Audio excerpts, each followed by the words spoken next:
Hi, my name is Sean Mabry. I'm a writer, and today I wanted to talk about test number 4 in Elaine Ash's Bestseller Metrics, which is the book I've been talking about in my previous 3 videos. Go ahead and check those out, watch the whole series to get caught up if you haven't already. And yeah, the other thing I wanted to talk about on this video is the live workshop I went to with Elaine just this past Sunday. So very quickly, my thoughts on the workshop. It was wonderful. It was fantastic. Elaine did such a great job just teaching everyone and coaching everyone. And I think both between the book itself and the way she teaches her course, which was actually her first time, and she did an amazing job. And the thing that she does so well is that she takes a fairly abstract, complicated subject, which is story structure, and breaks it down in these very concrete, step-by-step examples, and uses this very vivid test to prove that story structure does exist and does matter across all these different genres, which I think I may have talked about a little bit in the first book, but in the first video. But really seeing her in person was just a treat on a different level. I noticed that the very few moments where some of the other attendees seemed to be getting lost or distracted, she very carefully guided them back in, got them on the same page, and I could tell, everyone, it was a 4-hour workshop and people stayed late to keep speaking with her, which to me is really the mark of a great presenter, that she was able to keep them engaged and energetic and happy and satisfied that whole way through, and keep them even wanting more at the end. So if she ever does another live event, I will definitely make sure to mention it here. I'll make sure I can get there myself.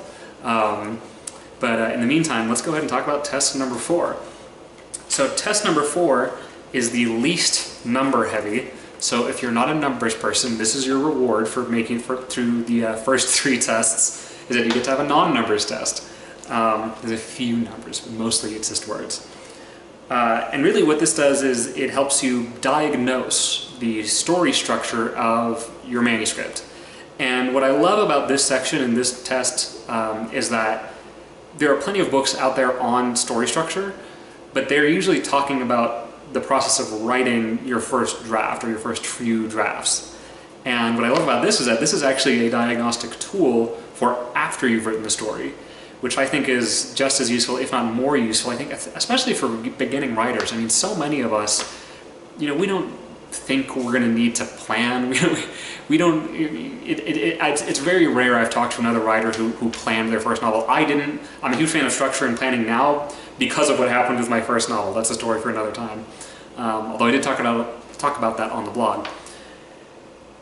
Really, what I'm getting at here is that it's so cool and unique to have a test you can apply to a story you've already written to see if the structure is good.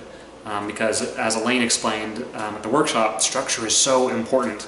Structure, amazingly enough, actually outweighs your writing voice, your characters, your setting, your premise, all these things that we tend to think of as being the interesting, fun parts of writing. Yes, they are.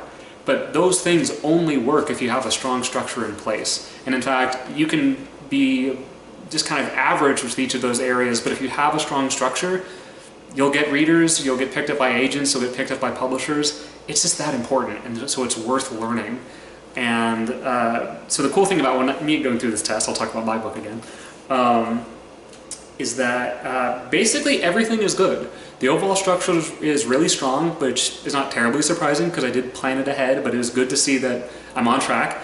And the one thing that was a very pleasant surprise was to find that I have a new midpoint. Now the midpoint, as Elaine talks about, is really important because it's one of those things, it's very subtle. It takes a while to really grasp it and learn how to write a good midpoint, but it's one of those things where if that's missing, your readers will feel it, and they'll feel like there's something wrong with your story, and that's probably why, as I hear from a lot of people, they'll enjoy the first third of a book and then they just kind of trail off and they're not sure why. It's because there's not a strong enough midpoint. And what was interesting here is that, because the midpoint is also very subtle. It's not as dramatic as the crossing the threshold, which, comes up everywhere. You may have heard of it. It's the moment where the hero accepts the call to adventure at the end of Act 1, they've crossed the threshold, they're in the adventure world now, they can't go back to their previous life. That's pretty big and obvious. That's easy to spot, that's easy to write. What's tough to write is the midpoint, because the midpoint is a subtle raising of the stakes that usually doesn't actually pay off until Act 3. So you have to set up these dominoes, you know, lay out these chess pieces somewhere in the middle, actually exactly in the middle of Act 2, without really paying them off yet and without making it too obvious. Because if it's too obvious, then it's going to feel like your story's rushing ahead to Act 3. And so I was a little bit nervous because I knew about the midpoint going in, I had planned for one, but then once I'd finished my first draft, I wanted to raise up my word count because it felt like it was too low. So what I did was I went back and added about 3 chapters in the middle with where I introduced some new characters. It's basically like its own little self-contained episode for the most part. And that, you know, basically stretched open where my midpoint was supposed to be. So I was worried I didn't have a midpoint, which would be terrible. As I was sitting in the workshop, and as we were talking about midpoints, I went back through my manuscript because I had it in front of me. And I realized I just had to change, you know, one sentence a few chapters back, and then one sentence right at the midpoint. And I had a perfect midpoint. And that was awesome. That was so gratifying.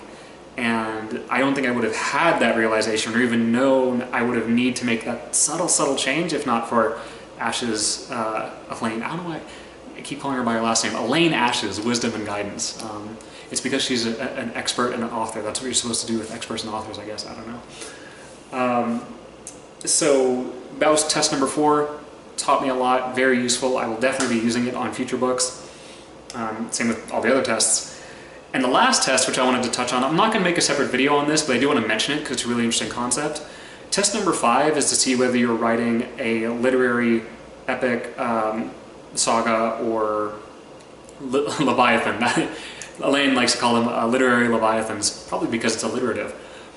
But basically the idea there is that if you have something that's like, you know, over 150,000 words, that's a beast. You know, that's, especially for beginning authors, that probably just means that your story is overstuffed, overcomplicated, not terribly well organized, needs to be broken into smaller stories.